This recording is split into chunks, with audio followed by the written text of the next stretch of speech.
అందరికీ నమస్కారం. నేను మీ పిసిరెడ్డి. నేను చాలాసార్లు చాలా రకాలుగా చెప్పాను. దేశంలో ఒక అంతర్గత ఉగ్రవాదం నడుస్తుంది. దేశ వ్యతిరేక శక్తులకి ఇతర దేశాల నుంచి ఫండింగ్ వస్తుంది. ఆ ఫండింగ్‌ని బేస్ చేసుకొని ఆ డబ్బులకి కకృతిపడి కొంతమంది దేశ వ్యతిరేక విధానాన్ని అవలంబిస్తున్నారు. దేశాన్ని విచ్ఛిన్నం చేయడానికి విశ్వ ప్రయత్నం చేస్తున్నారని చెప్పి చాలాసార్లు సామాన్య ప్రజల్ని హెచ్చరించాను. వాళ్ళ ట్రాప్లో పడకండి. ఇప్పుడు మనకి బీజేపీ మీద వ్యతిరేకత ఉంటే బీజేపీ సిద్ధాంతాలను మాత్రమే వ్యతిరేకించాలి. వాళ్ళు తీసుకున్నటువంటి నిర్ణయాలను వ్యతిరేకించాలి. అంతేగాని దేశాన్ని కించపరచకూడదు, ఇతర దేశాలతో పోల్చనేయకూడదు. చాలామంది ఈరోజు ఏం చేస్తున్నారంటే చైనాతో కంపేర్ చేస్తున్నారు. చైనా చాలా డెవలప్ అయింది, అక్కడ ప్రజలు చాలా తెలివిగలవాళ్ళు, మన ఇండియా డెవలప్మెంట్ లేదు. అసలు చైనాకి ఇండియాకి పోలిక ఏంటండి? భారతదేశం ప్రజాస్వామ్య దేశం, అది నియంతృత్వ దేశం. ఈరోజు నీ పిల్లవాడు ఏం చదవాలి అనేది నువ్వు నిర్ణయిస్తావు. చైనాలో అలా జరగదు. చైనా గవర్నమెంట్ నిర్ణయిస్తుంది నీ పిల్లవాడు ఏం చదవాలి అనేది. అదే దానికి దీనికి డిఫరెన్స్. నీ పిల్లవాడికి అక్షరం ముక్క రాకపోయినా నువ్వు ప్రైవేట్ కాలేజీలకి లక్షల డొనేషన్ ఇచ్చైనా సరే వాడికి ఒక ఇంజనీరింగ్ సర్టిఫికేట్ రావాలి అని చెప్పి విశ్వ ప్రయత్నం చేస్తావు. చైనాలో అలా జరగదు. వాడు దేనికి పనికి వస్తాడో ఆ పనికి మాత్రమే పెడతారు. ఇక్కడ ఉన్నట్టుగా ఇబ్బడముబ్బడుగా సోషల్ మీడియా ప్లాట్ఫామ్స్ ఉండవు.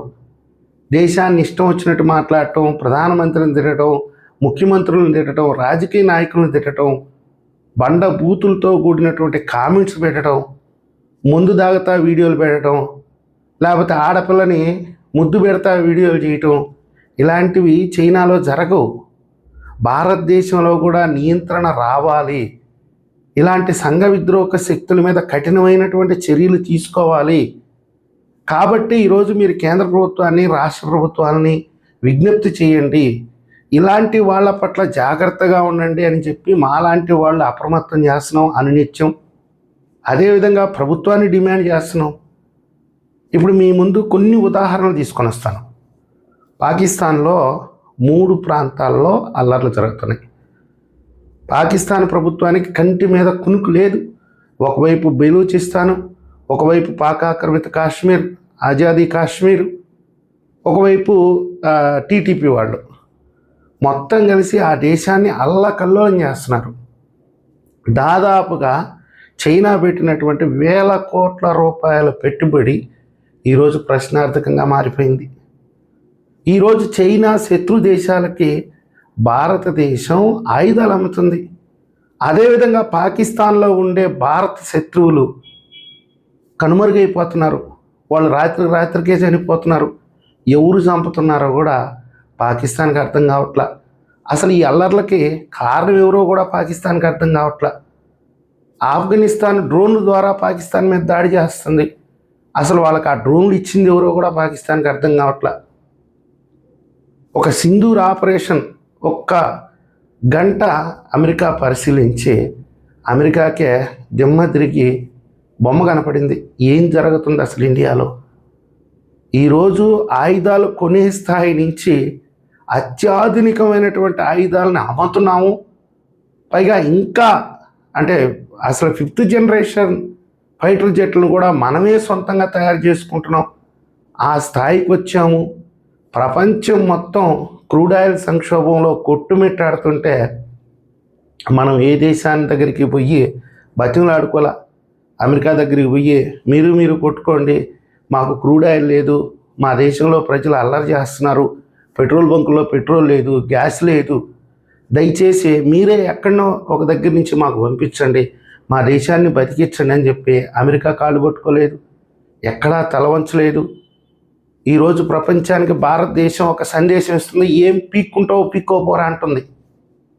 ఇజ్రాయెల్ ప్రధానమంత్రి సాక్షాత్తు అమెరికాను ఉద్దేశించి ఒక మాట అన్నాడు. అమెరికా ఏం చెప్పిందంటే ఇజ్రాయెల్ని, మేము లేకపోతే నువ్వు లేవు అన్నది. ఇజ్రాయెల్ వెంటనే రిప్లై ఇచ్చింది, మా వెనక 140 కోట్ల ఒక చిన్న దేశం మాకు అండగా ఉంది, అంటే ఏ విధమైనటువంటి రిప్లైయో మీరే ఆలోచించుకోండి.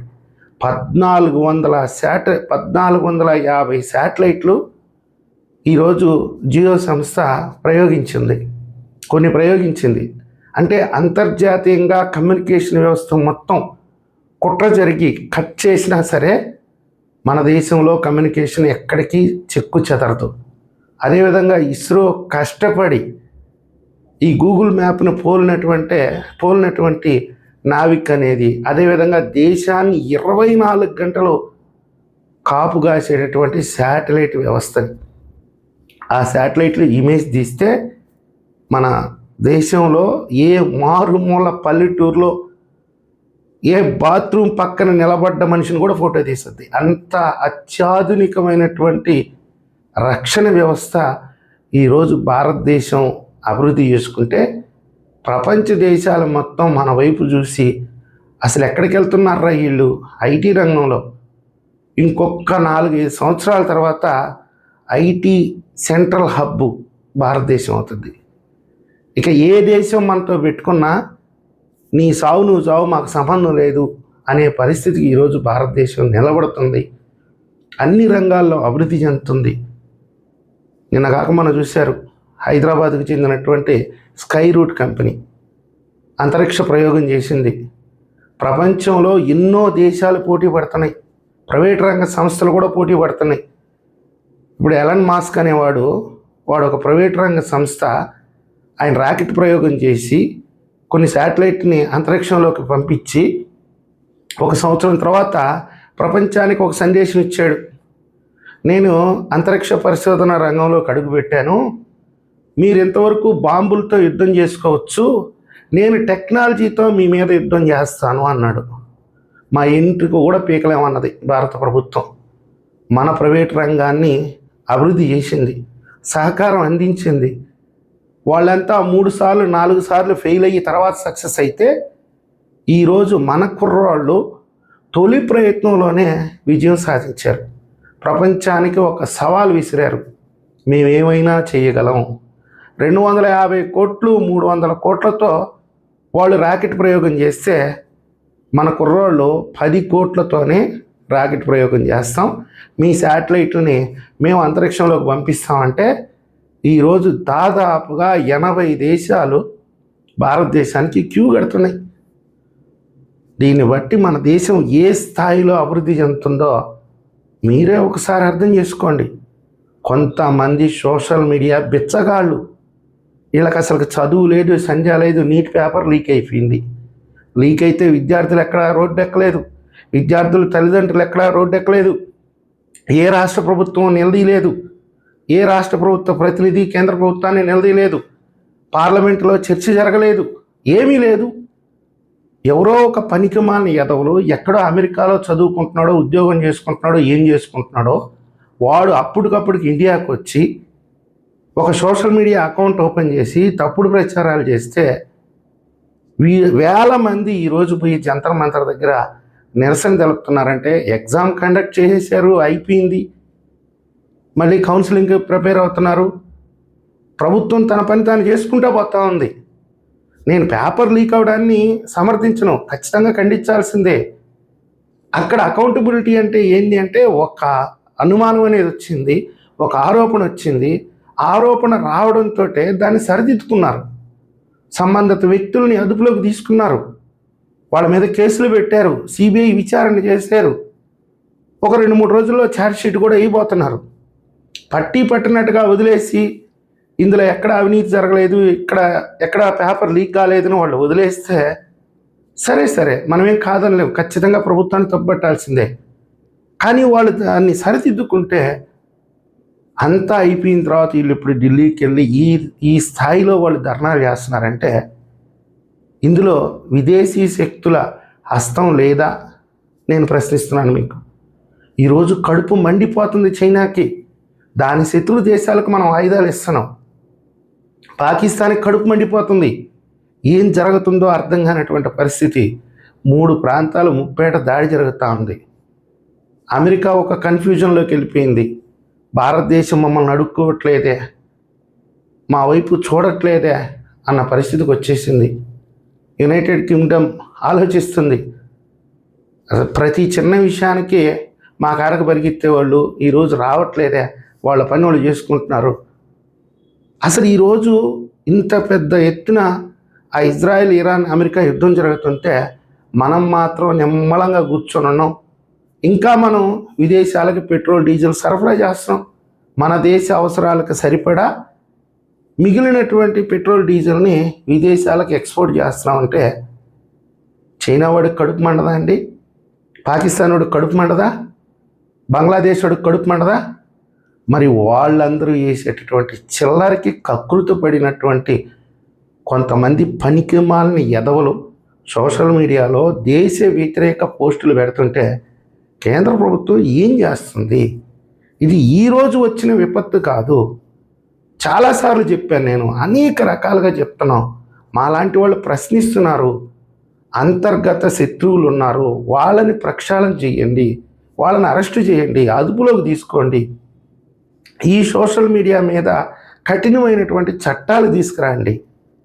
ఆమె ఎవరో హైదరాబాద్లో ఉండే గంజాయి మొక్క. కనీసం ఆవిడ ఒక మహిళ కాబట్టి మనం ఎక్కువగా మాట్లాడకూడదు. ఆవిడ ఎలాంటి దుష్ప్రచారాలు చేస్తుంది, మాటకొస్తే యువతను రెచ్చగొడుతుంది, యువత రోడ్డు ఎక్కాలా అంటుంది, యువత ధర్నాలు చేయాలి అంటుంది. అంటే ఈవిడలాగా పని బాట లేకుండా ఉన్నారా మన దేశ యువత? కష్టపడి పని చేస్తున్నారు. ఈరోజు ఆవిడ చెప్పాల్సింది ఒక స్కై రూట్ పవన్ గారిని ఆదర్శంగా తీసుకోమని చెప్పాలి. అతి చిన్న వయసులో ఆ కంపెనీలో దాదాపుగా 1000 మంది పనిచేస్తుంటే అందరూ కూడా యావరేజ్ ఏజ్ 28 years అంట. మరి ఈనాటి యువతకి వాళ్ళని ఆదర్శంగా తీసుకోమని చెప్పాలి. ఐఏఎస్లు పాస్ అవుతున్నారు, ఐపీఎస్లు కొట్టేస్తున్నారు సామాన్య వ్యక్తులు. అలాంటి వ్యక్తుల్ని ఆదర్శంగా తీసుకోమని చెప్పాలి, బాగా చదువుకోమని చెప్పాలి. మీకు ఏ రంగం పట్ల ఆసక్తి ఉంటుందో ఆ రంగంలో ముందుకెళ్ళండి. చైనాలో చూడండి ఎట్లా జరుగుతుంది ఎడ్యుకేషనల్ సిస్టమ్ అని చెప్పి ఈరోజు దేశాన్ని ప్రశ్నించాలి. కానీ దేశాన్ని దుమ్మెత్తిపోసి మతాల మధ్య, ప్రాంతాల మధ్య చిచ్చుపెట్టి వాళ్ళు కొట్టుకోవాలి, దేశం తగలబడిపోవాలి అంటే ఇది నిజంగా దేశద్రోహం కాదా? మిమ్మల్ని అడుగుతున్నాను. దయచేసి కేంద్ర ప్రభుత్వం కూడా ఇలాంటి వ్యక్తుల్ని వెంటనే అరెస్ట్ చేయాలి. వీళ్ళ కోసంగా ఒక ప్రత్యేక చట్టాన్ని రూపొందించి దాన్ని వెంటనే అమలు చేస్తారని నేను ఆశిస్తున్నాను. మీ అభిప్రాయాన్ని కూడా కామెంట్ రూపంలో తెలియజేయండి. ఈ వీడియో నచ్చితే లైక్ చేయండి, సబ్స్క్రైబ్ చేయండి. ధన్యవాదాలు.